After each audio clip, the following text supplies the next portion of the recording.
Let's talk about a doctor's report, but one that was written way back in 1994.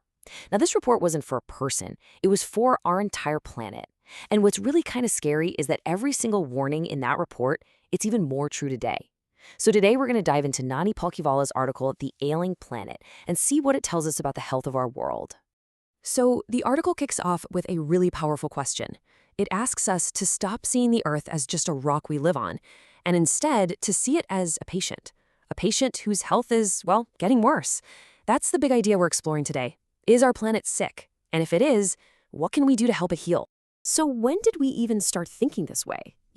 This huge shift in how we see our planet, it didn't just happen overnight. It really got started thanks to the Green Movement back in the 1970s. That movement completely flipped the script on how we understand our place in the world. This quote right here, it really captures that huge change in thinking. For the first time, people started to really see the Earth not as a giant warehouse full of stuff for us, but as a single living thing. And we're not just living on it, we are literally a part of it. And this slide really breaks it down. We went from this old kind of clunky mechanistic view, where the Earth is just a machine for us to use, to a much smarter, holistic, and ecological view. This new view sees everything as connected. Honestly, it was just as revolutionary as when Copernicus told everyone that, hey, we're not actually the center of the universe. Okay, so if we accept that the Earth is a living thing, what's the next logical step? Well, you check its health, right? You check its vital signs. So what are those vitals telling us? What's the doctor's diagnosis? And the results, well, they were pretty alarming. The planet's vital signs, things like its forests, its oceans, its climate, they all pointed to a patient whose health was going downhill fast. The diagnosis was crystal clear, and it was not good. There's a zoo in Lusaka, Zambia, that has a cage with a sign on it. The sign reads, "The world's most dangerous animal." Now, what do you think is inside? A lion? A tiger? Maybe a huge snake? Nope. Inside that cage, there's just a mirror. And the point is impossible to miss. We are the cause. As the article says, this realization has finally, thankfully, started to dawn on the world's most dangerous animal, us. So, if we're the cause of the problem, what exactly are we doing that's making the planet so sick? The article points to two main things, and they're both rooted in the fact that we're just demanding too much. A man named Lester R. Brown identified these four things as the pillars of our entire global economy. You've got fisheries, forests, grasslands, and croplands. I mean, think about it. These systems give us our food and pretty much all of our raw materials. They are literally the foundation of our entire civilization.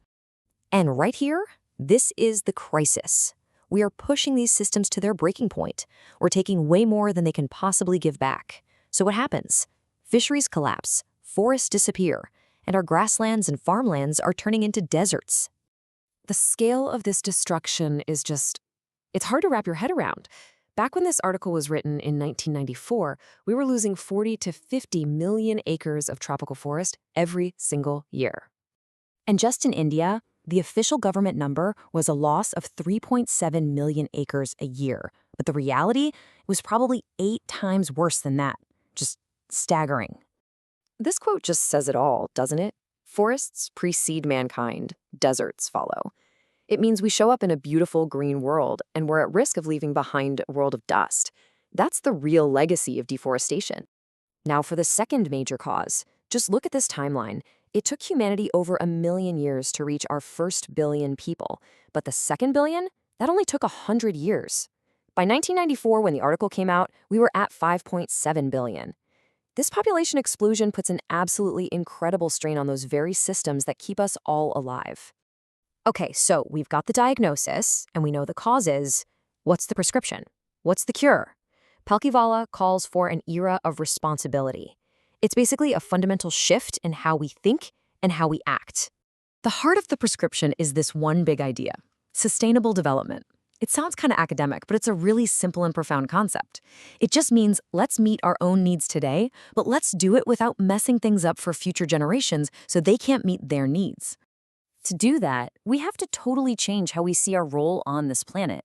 We have to ditch the old idea that we're the masters, the dominators. And instead, we need to become partners. We have to stop acting like owners and start acting like responsible trustees, caretakers for all the generations that will come after us. Margaret Thatcher actually put it perfectly. She said, "We don't have a free hold on this planet. That means we don't own it outright. We just have a life tenancy with a full repairing lease." What does that mean? It means we're only here for a short time, and it's our job to fix the damage we cause. And we'll leave you with this last thought from Lester Brown. It's so profound because it changes everything. Think about it. You treat something you've inherited very differently from something you've borrowed, right? So the question this article from 1994 leaves us with is this: what kind of world are you going to return to its true owners?